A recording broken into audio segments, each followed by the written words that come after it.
ceux qui suivent la tradition catholique, cette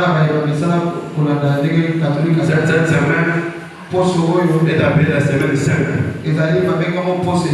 J'étais avec quelqu'un, hier, il m'a dit, je ne vais pas mentir cette semaine. C'est une semaine sainte. Il a présenté le Jésus à certaines années. Merci. Notre semaine va durer 4 jours. Nous commençons aujourd'hui pour terminer le vendredi. Il est toujours intéressant de commencer depuis le temps. Je me disais, s'il y a des enseignements que nous devons suivre, l'enseignement c'est la Pâque,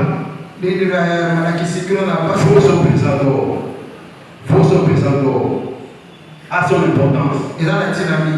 Parce que nous nous souvenons de délivrance du péché et de la condamnation éternelle. Notre thème pour ce séminaire, Jésus-Christ nom de Pâques. Jésus-Christ nom de Pâques. Nous aurons deux versets principaux. 1 Corinthiens chapitre 5, les versets 5 à 8.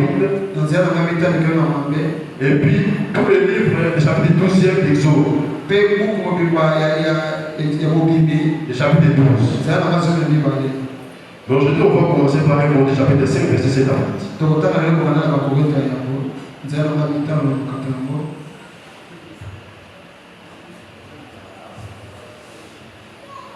1 Corinthiens 5, 7 à 8.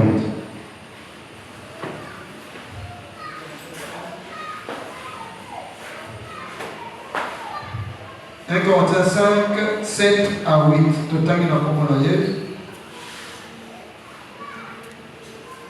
Faites disparaître les vieux levains, afin que vous soyez une pâte nouvelle, puisque vous êtes sans levain.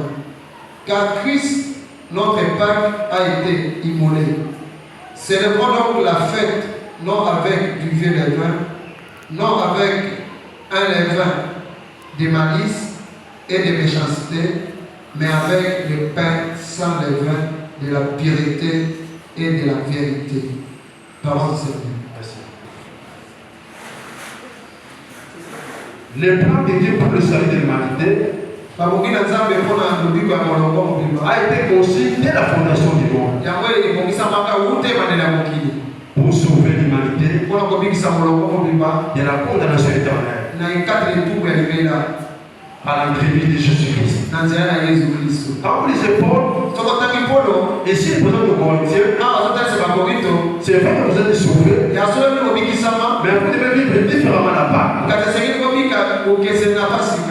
Pas avec les vieux levains,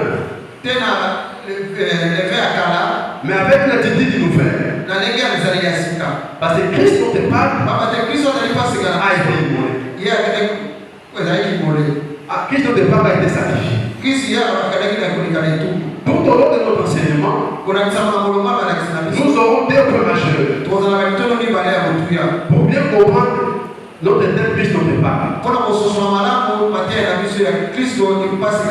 premier point, nous allons faire un culte dans les temps, dans l'Ancien Testament, pour voir comment le salut a été perçu. Le salut dans l'Ancien Testament. Et nous revenons au Nouveau Testament pour voir quels sont les bénéfices du sang de Jésus. Parce que Christ notre Pâque, il a fait verser son sang. Quels sont les bénéfices du sang versé par Christ? Voilà les deux points majeurs qui vont nous servir pendant ces 4 jours. Je rappelle, le salut dans l'Ancien Testament et puis les bénéfices du sang de Jésus. Les bénéfices du sang de Jésus. Quand vous lisez l'Ancien Testament, le salut est principalement une intervention divine et concrète. Une intervention divine et concrète ya Nzambe pe kokisama. Pour libérer le peuple d'Israël. Pour la kokama libota d'Israël.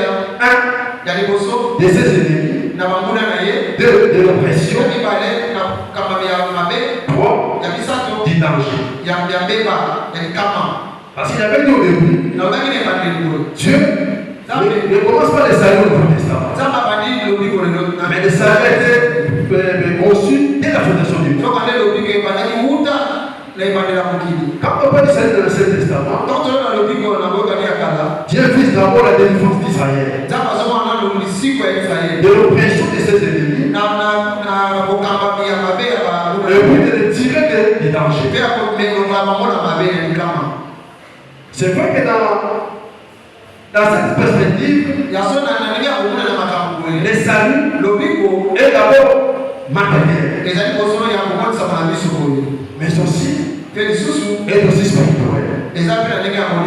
Parce que quand vous lisez dans ce testament, déjà quand vous lisez le livre d'Isaïe, vous prenez Isaïe chapitre 30 au chapitre 69, 66. Chapitre 30 au chapitre 66. Là déjà il y a une espérance pour le Messie qui doit venir. Celui qui doit porter des saluts. Qui doit porter des saluts éternels. Et quand vous lisez d'autres prophètes, déjà ils annoncent qu'un sauveur viendra pour vous sauver. Et d'ailleurs, Moïse dit ceci, il viendra un prophète pour te faire retourner. Il annonçait déjà qu'il y aura un Messie qui viendra vous sauver. Et c'est très important. Donc le salut dans l'Ancien Testament était aussi fondé essentiellement sur la foi. Parce que quand vous prenez Abraham, Abraham il a quitté son pays pour aller à une destination qui était connue. Mais il avait la foi. Il avait la foi. Parce qu'il voulait commencer l'histoire avec Abraham. C'est Abraham qui commence avec la nation d'Israël. C'est Abraham qui commence avec la nation d'Israël. Et aussi dans l'Ancien Testament, dans le salut, nous avons aussi la grâce. Nous faisons la grâce. Abraham a été choisi chez un peuple païen. J'avais dit quelqu'un un jour, Dieu aussi pouvait choisir même un Africain pour se servir de lui, afin de faire de lui une nation pour apporter des saluts à l'humanité. Mais Dieu avait choisi Abraham, et par Abraham, nous avons la nation d'Israël. Donc Israël, qui était le porteur du message du salut, avait obtenu grâce de la part de Dieu. Grâce de la part de Dieu. Donc le salut, non pas seulement la foi, mais aussi une grâce qui dit accord à toute personne. Et ici, Dieu l'a fait accordé à Abraham et par extension à la nation d'Israël. On va voir quelques caractéristiques du salut dans l'Ancien Testament. J'ai fait toutes ces mises au point pour nous permettre de bien servir nos enseignements. Comment Christ est entré pour qu'on dise que Christ notre Père.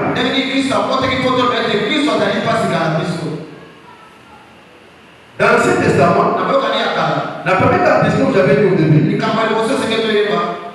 le terme de salut, peut aussi être appelé délivrance. Donc on peut dire délivrance ou aussi salut. Et quand vous lisez Ebenezer, c'est être mis au large. C'est une extension du mot délivrance. C'est Dieu qui intervient pour délivrer son peuple. Et quand on va lire Exode chapitre 12, nous verrons comment Dieu a appliqué ce terme salut ou délivrance par la sortie du peuple de Dieu en quittant l'Égypte pour aller vers la terre promise. Deuxième caractéristique du salut. Dans l'Ancien Testament, le salut a une dimension communautaire.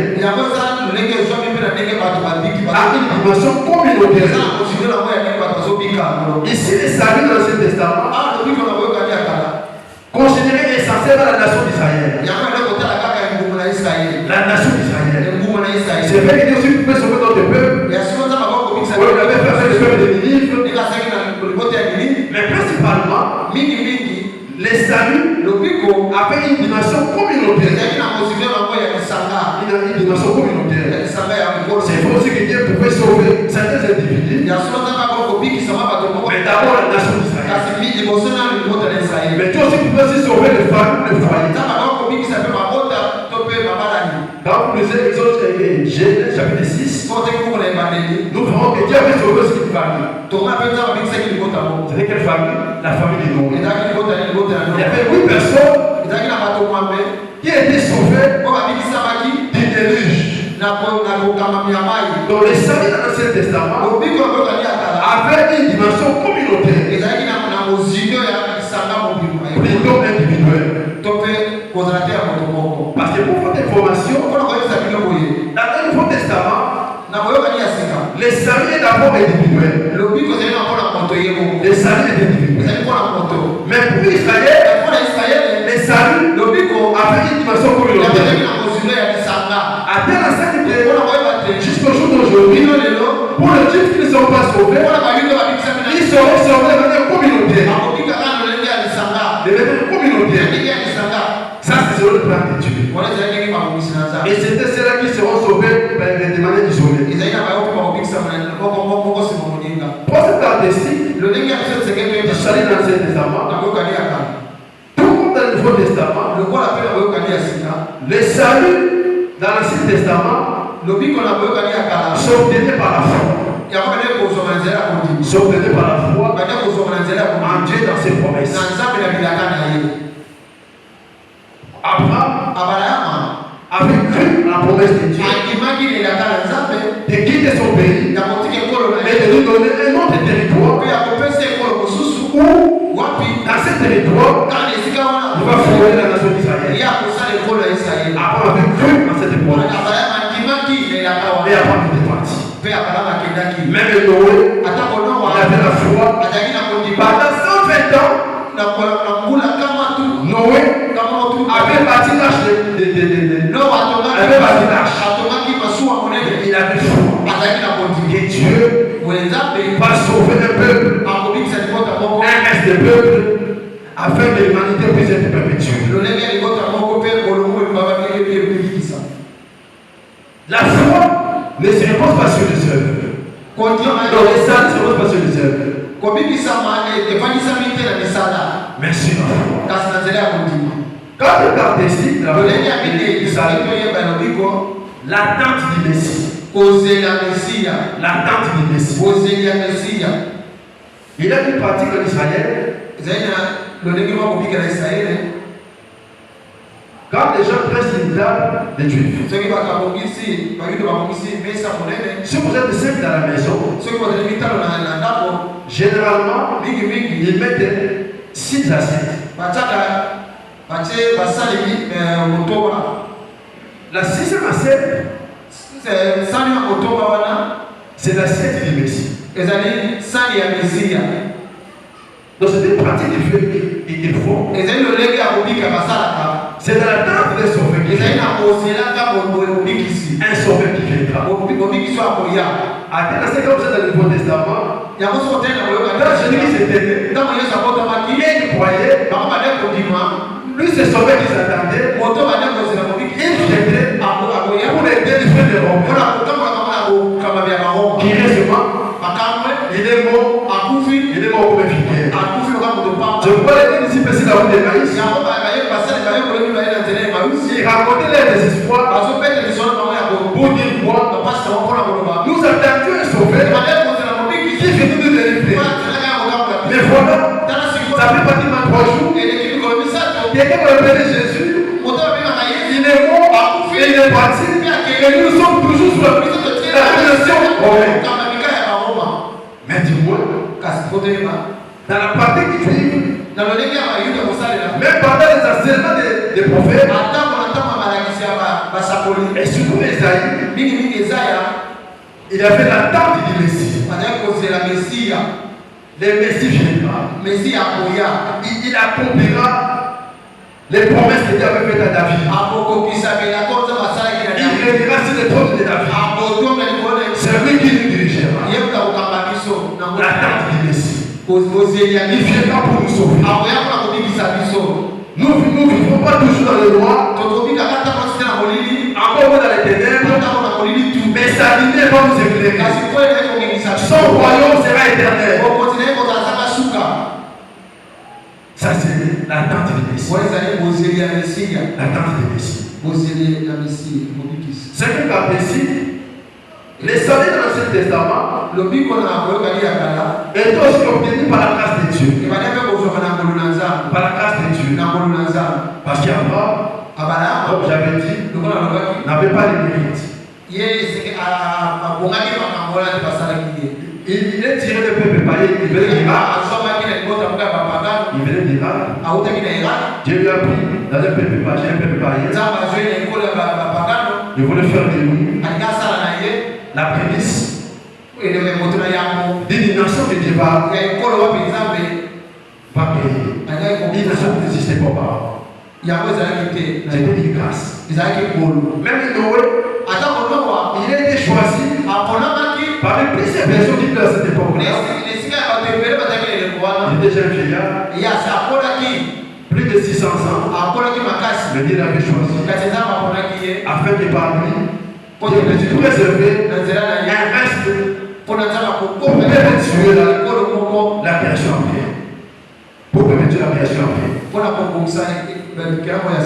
On peut dire, les saluts dans l'Ancien Testament, c'était une promesse de la libération qui préfigurait les saluts que le peuple attendait. Un salut qui n'était pas seulement temporel, mais un salut qui était éternel. Un salut qui était éternel. Un salut qui était éternel. C'est pourquoi quand vous lisez le livre de Malachie, cela avait terminé avec l'attente des Messie qui vient. Avec l'attente des Messie qui vient. C'est pas Jean-Baptiste. Il commence avec un message que le Sauveur viendra. Il était là pour préparer le chemin du Sauveur. Il était devenu prophète dans l'Ancien Testament. Il était prophète dans l'Ancien Testament. Jean-Baptiste. Il a annoncé le Sauveur de Messie. Et c'est très important. Toutes ces mises au point, c'était pour nous aider à comprendre comment Dieu, dans l'Ancien Testament, devait intervenir pour sauver Israël. Parce que pour votre information, le peuple que Dieu avait choisi, c'est pour plus de 430 ans. Sous l'esclavage de Pharaon, il fallait que Dieu vous intervienne. Il fallait que Dieu vous intervienne. Donc aujourd'hui, même demain, nous parlerons comment Dieu a délivré Israël de l'emprise de Pharaon. Comment Ebenezer est intervenu. Comment Dieu a tiré. Comment il a mis au large son peuple. Comment il a mis au large son peuple.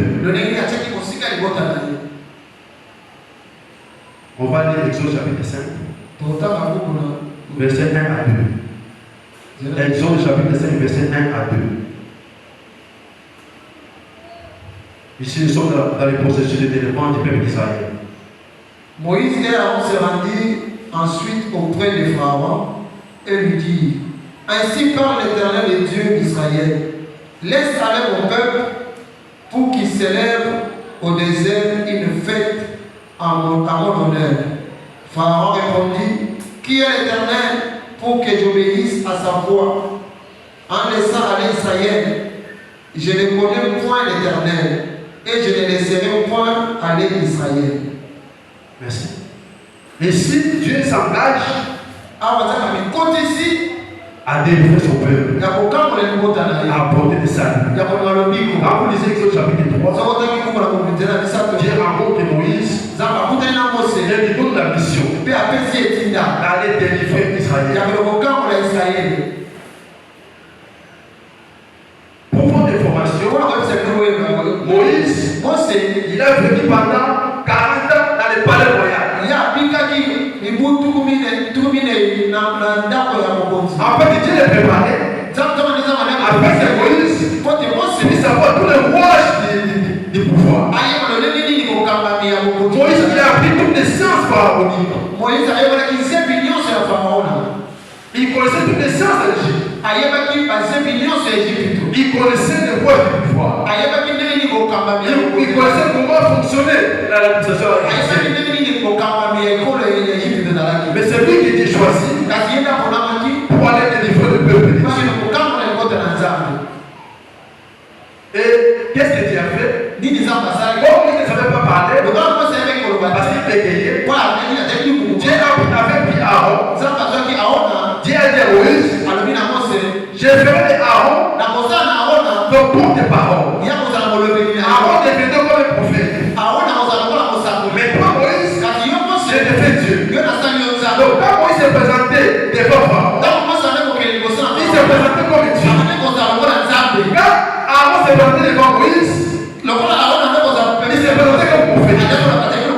Donc là, vous avez Dieu et vous avez le prophète. Dans ce passage, Aaron et Moïse, ils vont prendre une audience. Ils ont pris un rendez-vous pour aller parler à l'oreille de Pharaon. Parler à Pharaon. Ils disent à Pharaon ceci. Ainsi parle l'Éternel, le Dieu d'Israël, laisse aller le peuple. Laisse aller le peuple. Pour faire quoi? Pour que ce peuple aille dans les déserts afin de célébrer une fête à mon honneur.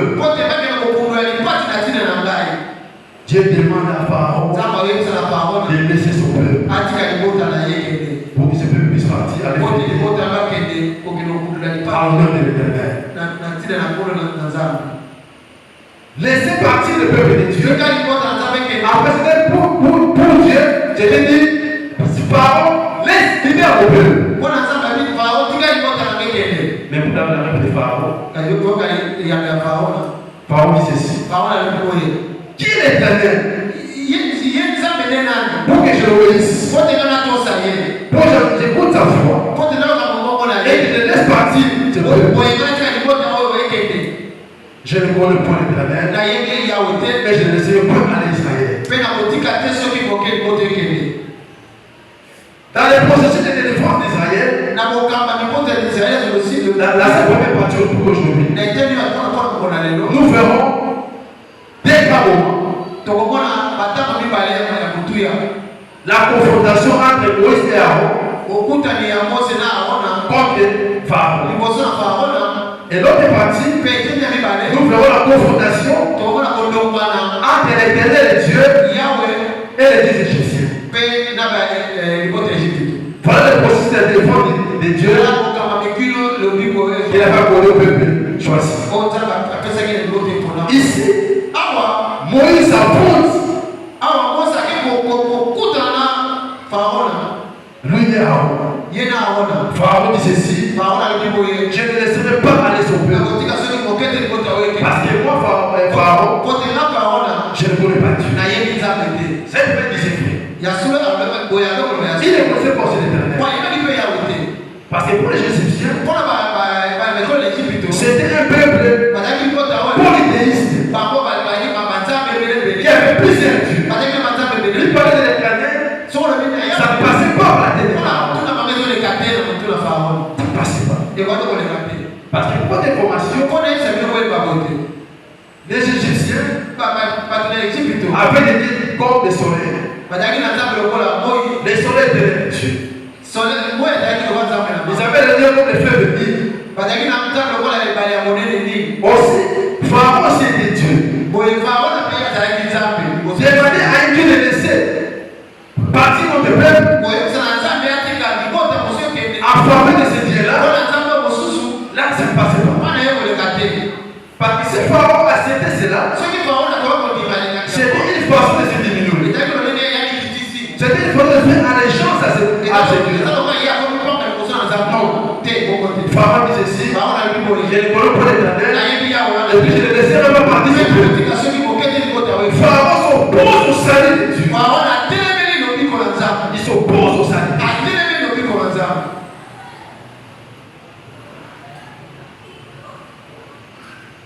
Parce qu'en Égypte, le peuple adorait plus la création que les créateurs. Parce qu'ils ne pouvaient pas comprendre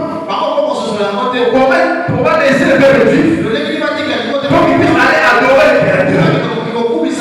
Là, ça ne passe pas. Pharaon s'opposa catégoriquement à l'ordre que Dieu avait donné par l'entremise de Moïse et Aaron. Mais Dieu n'a pas laissé. Il y avait un second camp. Un second camp. Là où nous prenons Exode chapitre 6, verset 1 à 6. Voilà le processus que Dieu avait enclenché pour délivrer son peuple de délivrer Pharaon.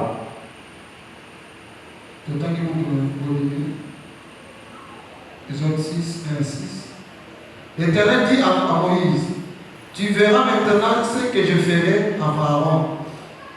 Une main puissante le forcera à les laisser aller. Une main puissante le forcera à les chasser de son pays. Dieu parla encore à Moïse et lui dit, je suis l'Éternel. Je suis apparu à Abraham, à Isaac et à Jacob comme les dieux tout-puissants.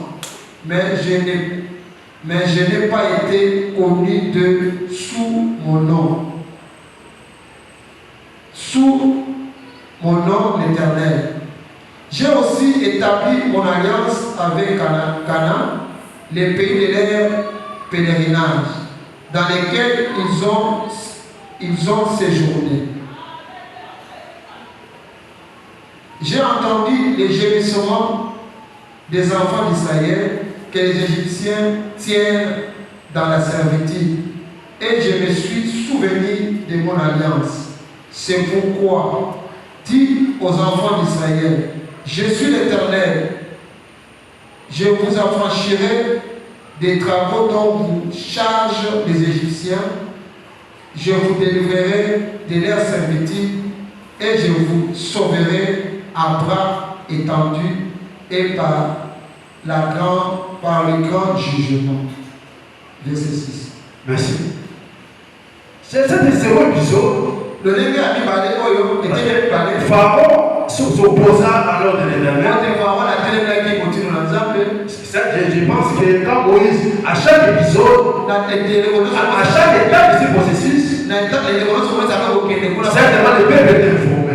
Le processus est délivrance.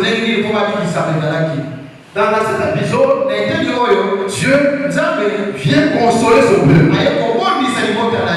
pour lui rappeler, je suis le Dieu qui avait fait alliance avec Abraham, votre père. Je me souviens de cette alliance. J'ai vu, j'ai entendu. Pour qui sont montés vers moi?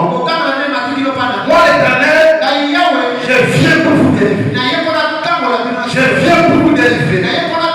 Je viens pour exercer mes jugements contre l'Égypte, afin que ces derniers puissent vous libérer. Ici, Dieu déjà annonce des fléaux qu'il va infliger alléchant. Les fléaux, les plaies ou les épidémies qui vont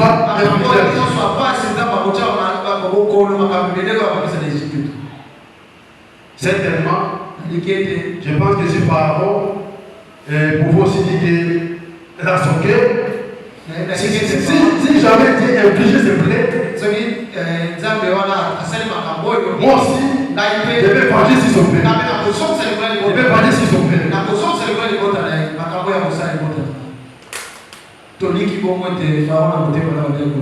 Prenons le verset 7 et 8 de l'Exode.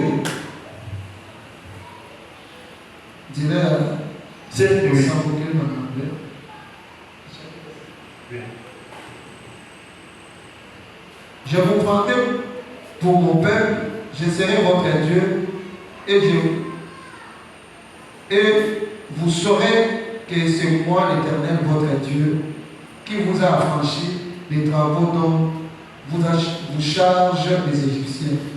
Je vous ferai entrer dans les pays que j'ai juré de donner à Abraham, à Isaac et à Jacob. Je vous les donnerai en possession, moi l'Éternel. En fait, quand vous prenez le verset 6, le verset 7 et 8, c'était une consolation ou un rappel historique. J'ai dit aux Juifs, aux Hébreux, que moi, je vous ai choisi depuis vos ancêtres pour que vous soyez mon peuple. Vous ne serez pas seulement mon peuple, mais je vous prendrai et je vous mettrai dans les pays que j'ai promis à Abraham. C'est un rappel très important pour montrer que Israël, c'est un peuple qui appartient à Dieu. C'est un peuple où Dieu s'identifie. Mais aussi, Dieu montre pour sa délivrance, il va infliger des plaies contre l'Égypte. Contre l'Égypte. Quand vous lisez Isaïe, Dieu dit ceci, pour mon peuple, je suis prêt à sacrifier des peuples. Il fait sacrifier les Éthiopiens, même les Sables, pour délivrer son peuple. Donc il est prêt à sacrifier les peuples, les nations, pour les délivrer de son peuple, pour la délivrance de son peuple. Nous voilà comment Dieu s'est engagé à délivrer son peuple dans l'Ancien Testament.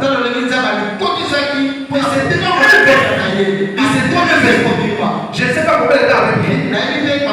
Depuis que Moïse avait commencé le processus, jusqu'à ce qu'ils arrivent à la Pâque. Je ne sais pas combien de temps cela avait pris. Mais Dieu, ça avait pris du temps.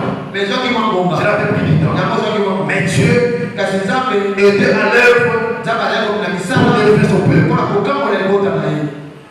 Quand il dit, je vais infliger le plaie contre les Égyptiens, afin qu'ils sachent que c'est moi l'Éternel qui domine sur tout. Afin que Dieu, par cette déclaration, il voulait à la fois enseigner Israël et ce que l'Égypte. Pour les Juifs, Dieu voulait leur montrer qu'il est celui qui va les délivrer. Il est celui qui les va les affranchir des travaux lourds qui pesaient sur eux, sous l'emprise de Pharaon. Mais pour les Égyptiens, Dieu voulait leur montrer que c'est lui qui est l'éternel et qu'il ne s'oppose à nous. J'avais souvent un jour, Job avait dit, j'ai donné maintenant, et il ne peut s'opposer à des plans. Même Pharaon était Dieu, mais il ne pouvait pas dire qui s'opposait au plan de Dieu. Il ne peut pas s'opposer au plan d'Israël que Dieu avait préparé, que tout était pour son peuple. Et tout était pour son peuple. Ça, c'était la première confrontation. entre le Pharaon et de l'autre côté, Moïse et Aaron. Maintenant, Pharaon, c'était toujours opposé. C'était toujours opposé. Là, je ne laisserai pas participer. Je ne laisserai pas participer. Maintenant, nous venons à la deuxième confrontation. Pour les saluts de Sion, je ne t'ai point. Pour les saluts de Jérusalem, je ne prendrai point de réponse. Tu m'as dit que je vois le roi pareil. Je voulais voir le roi pareil dans la vie de son peuple.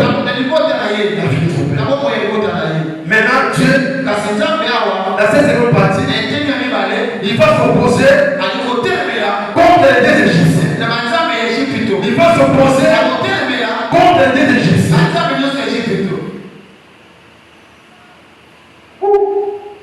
Gloire à Dieu. Quand vous prenez Exode chapitre 7, à partir du verset 14, jusqu'à Exode chapitre 10, de verset 20, Exode chapitre 7. Chapitre 7, le verset 14, jusqu'à Exode chapitre 10. Le verset 20, là vous verrez tous les jugements ou toutes les plaies que Dieu avait infligées contre les deux Égyptiens. Contre les deux Égyptiens. En passant, quand vous lisez tous ces jugements, en fait, c'est une préfiguration des jugements que Dieu va exercer pendant la grande tribulation. La grande tribulation. Là, déjà, les misérables étaient faits. C'était une préfiguration des jugements que Dieu va exercer. Maintenant, nous ne parlons pas toutes les plaies. Nous parlons que 2 ou 3 plaies. Ou à la limite 4. Ici, nous commençons un cycle infernal de jugement de Dieu. Un cycle infernal, un cycle horrible. Les plaies que Dieu va infliger les jugements contre les dieux égyptiens. Prenons le premier jugement. La première plaie. Dieu, il va frapper les fleuves de Nil. Les fleuves de Nil. Pas jamais dit au début. Les fleuves de Nil étaient considérés comme une divinité. Les Égyptiens adoraient le fleuve de Nil. Même en histoire, on dit que le fleuve de Nil c'est le nom d'Égypte. Sans le fleuve de Nil, l'Égypte serait rien. Les Nil étaient adorés comme Dieu. Mais ce jour-là, Dieu a dit à Moïse, maudit le fleuve de Nil. Le fleuve de Nil a été maudit. Tous les fleuves de Nil étaient bénissants. Tous les fleuves alors. Et quand vous lisez tous les chapitres que j'ai donnés, même les gens qui avaient gardé de l'eau dans des vases, même dans les vases, ils devaient être transformés ensemble. À part les fleuves de Nil, toutes les autres devaient être ensemble. C'était un jugement terrible. Un jugement qui avait duré 7 jours. Un jugement qui avait duré 7 jours.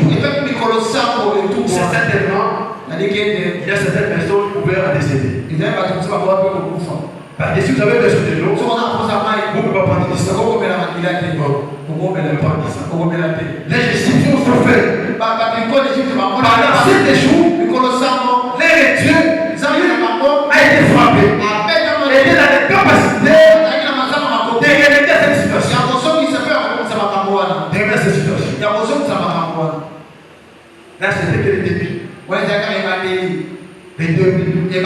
des signes infernaux pour montrer que moi Dieu, je suis au-dessus de vos dieux.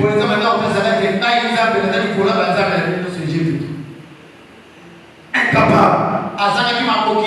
Ni était capable de réagir face à la sentence de pendant 7 jours, les pays étaient dans le chaos. Certainement si Pharaon, même s'il avait une bouteille d'eau comme celle-ci, même cette bouteille d'eau s'était transformée en sang. Pharaon était dans les possibilités. Même s'il pouvait creuser dans les forages, même dans les forages, tout était ensemble. Il avait la capacité de prendre de l'eau. Il mourait de soif pendant 7 jours. Voilà comment Dieu s'engage dans les processus pour élever son peuple. Pour élever son peuple. Une autre plaie, et tout va bien parler, c'était des grenouilles. Des grenouilles. Des grenouilles.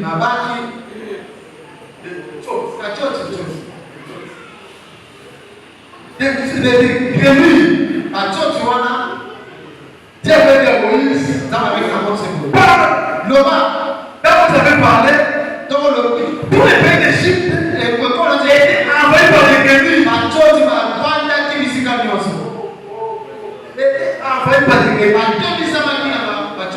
Tous les pays. Donc si c'est ces bâtiments, je parle de l'église, si ces bâtiments étaient en Égypte, toute cette maison était remplie de grenouilles.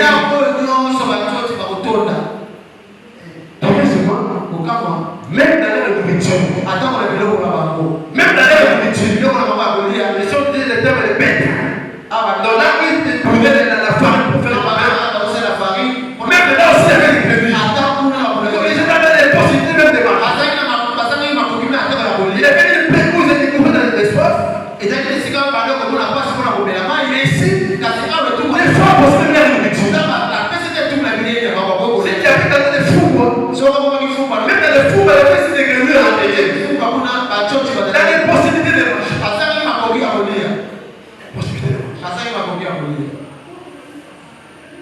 Et ça pullulait. Ça donnait une odeur d'océan. Une odeur d'océan.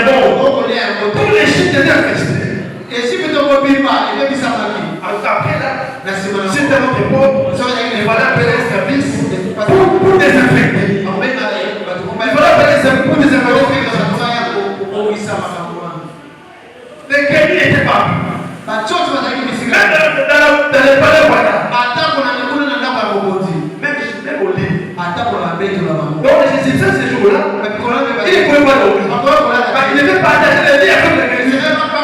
Parce que Dieu s'est décidé d'élever son peuple. Donc le format des grenouilles les tueurs, Dieu va demander les grenouilles de pas tuer. Les grenouilles étaient même si les lits. Donc les Égyptiens pouvaient dormir. Parce que Dieu s'était décidé d'élever son peuple. J'ai dit que Dieu, quand il s'est décidé de nous élever, il est décidé de nous élever.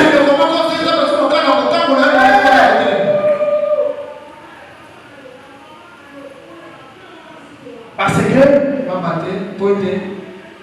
la grenouille, c'était une déesse.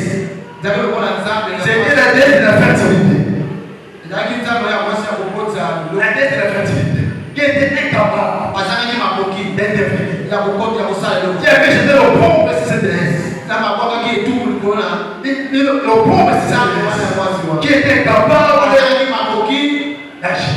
C'est pas de réagir. Pose s'il me plaît. Pose s'il me plaît. Les sauterelles. Les sauterelles. Qu'est-ce que les sauterelles ont fait? Les sauterelles sont partis dévorer tous les chefs égyptiens. Pour comprendre cette plaie, il faut vivre dans l'Afrique d'Israël. L'Afrique d'Israël, où ils connaissent le pouvoir de crier pendant une saison. Non, j'ai dit pour comprendre cette situation, il faut être dans l'Afrique du Nord, dans les pays d'Israël, où pendant cette période, il y a des soldats qui envoient des champs pour détruire les champs. À quelle sainte il faudrait que la FAO, le FAO pousse parce que la faim va nous suivre. La faim va se suivre. La pénurie va se suivre. Parce que là, c'était pour détruire l'économie. C'était détruire l'économie. Parce que pour votre information, les Égyptiens étaient aussi un peuple qui se livrait à l'agriculture. Dieu voulait détruire aussi l'économie. Il a envoyé les forterets pour détruire les champs. Donc ils étaient incapables de les sauver. L'économie était brisée. L'économie était brisée. C'est pour montrer que Dieu il exerce le jugement sur les nations. Sur les nations. Quand le jugement, et tout je sais que les sauvés ne pas dans la mort.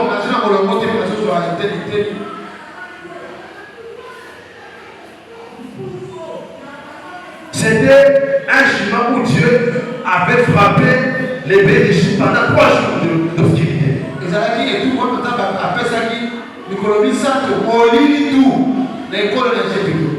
Pendant 3 jours, Dieu avait frappé l'obscurité les pays d'Égypte. Parce que pour votre information, le soleil était adoré comme Dieu. On l'appelait le Dieu Ra. R-A à sa circonflexe. C'était le Dieu Ra. Mais le Dieu Ra était incapable d'éclairer tous les gens. Il était dans l'incapacité d'éclairer tous les gens. Dieu avait frappé. Mais curieusement, dans la partie où vivait le vif, les Dieu vivait la rochelle. Et ne pas venir sur la terre. Pendant ces 3 jours, et ne pas venir les ténèbres. J'ai dit à quelqu'un, même si les hommes échouent, mais vous n'échouerez pas. Dieu, qui est de votre côté, il va éclairer. Il va vous éclairer. Les frères de la pensée. Cette situation, je l'ai vu quand les peuples devaient traverser la mer Rouge. Quand ils devaient traverser la mer Rouge, du côté des Juifs, pendant qu'ils marchaient, quand ils marchaient à pied, ils étaient suivis par l'armée pharaonique qui était habilitée avec des chars pour créer une distance. C'est vrai qu'il y avait détruit les chars, mais Dieu avait fait ceci. Il a pris la nuée, une colonne de feu, éclairée. Les vifs, ils étaient chaque fois dans les jours. Même la nuit, ils s'avançaient. Mais du côté égyptien, c'était la nuit. Donc il devait s'arrêter. Les dieux ont été frappés. Ils étaient frappés dans les capacités d'éclairer. Nous savons que le soleil, Dieu l'avait créé pour présider les jours. C'est le soleil qui éclaire les jours. Qui donne ça de bien pour les gens puissent travailler. Mais ce jour-là, les soleils s'étaient présents. Mais le soleil, il était dans les capacités d'éclairer. Dans les derniers temps, pendant la grande tribulation, les ténèbres frapperont le monde entier. Ça, c'est déjà une préfiguration que les chemins de Dieu devaient expliquer sur les nations.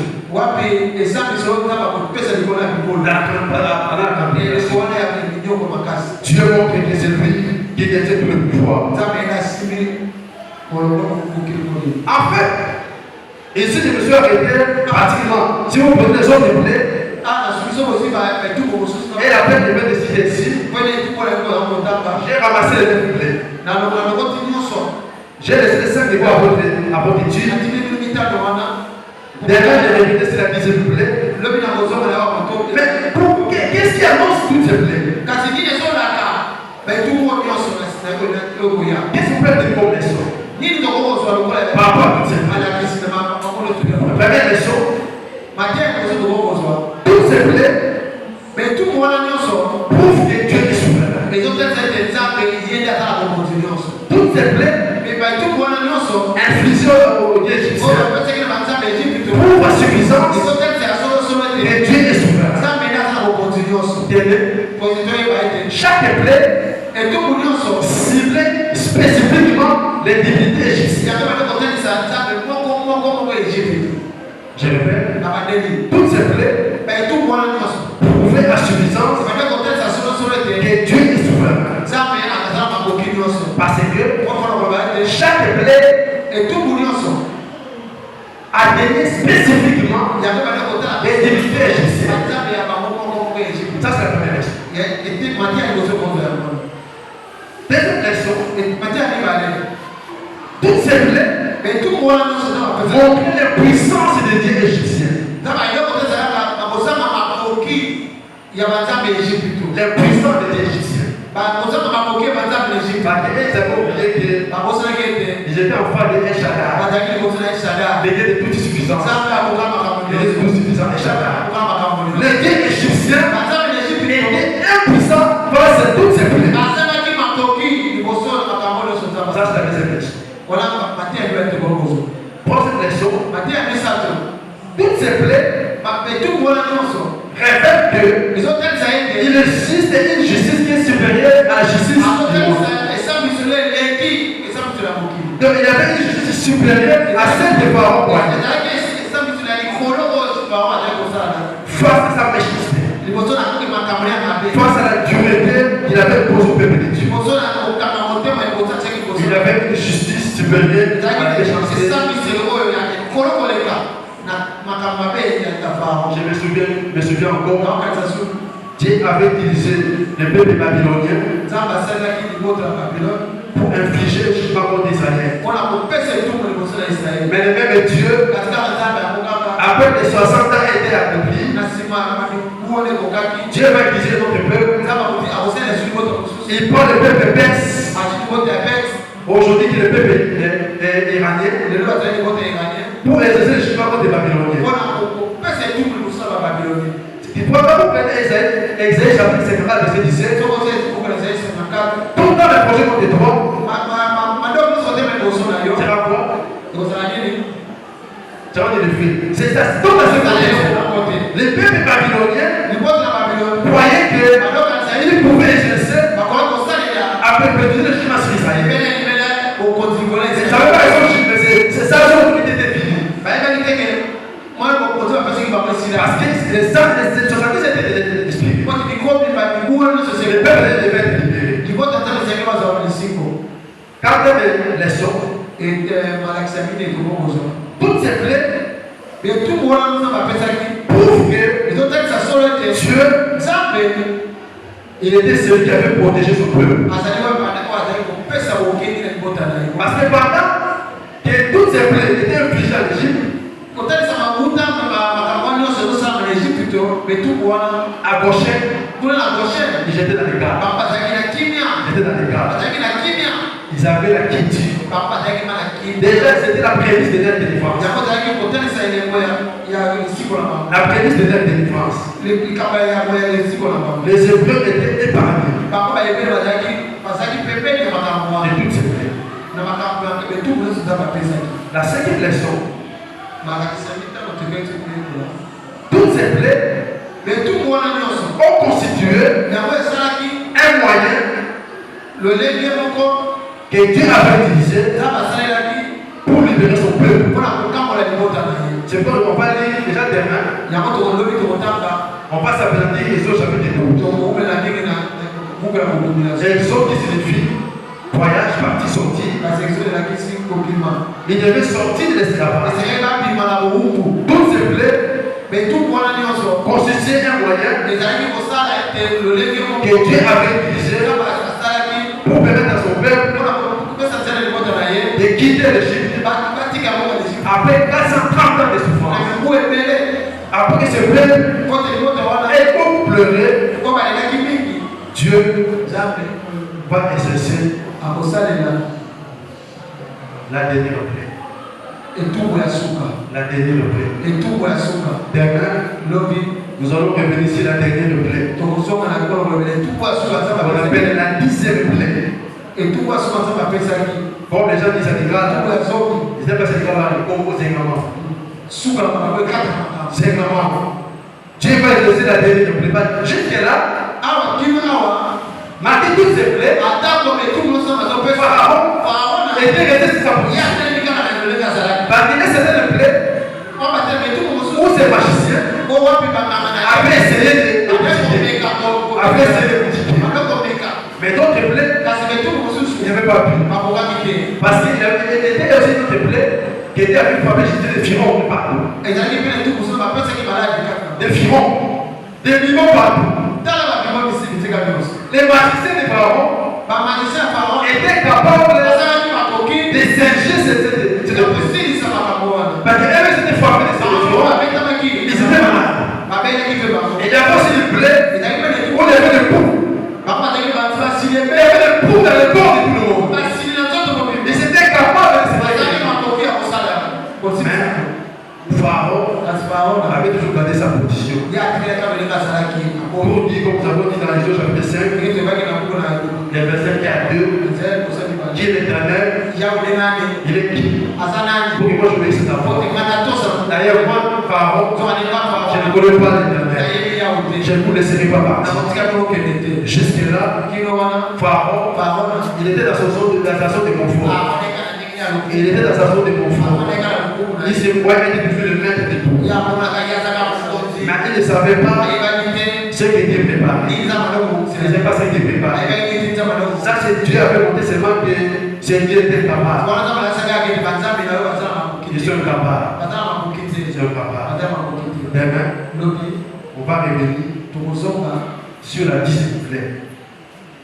Sur la 10e plaie. Et puis il va instituer la Pâque. La 10e plaie est la Pâque de Dieu. On va revenir sur ça. Il y a ceux qui n'étaient pas venus. Ce sont des moments importants où nous apprenons le processus que Dieu avait enclenché pour nous délivrer. C'est vrai. Dans sa pédagogie, il a commencé avec un peuple qu'il avait choisi. Un peuple terrestre. Mais nous, Église, nous sommes le peuple céleste de Dieu. En pèlerinage sur la terre, mercredi, jeudi et vendredi, nous verrons les bénéfices du sang de Jésus. Les du sang de Jésus. Et rate pas ce moment. Ce sont les moments importants. Ce sont les moments importants. Que Dieu nous savoir.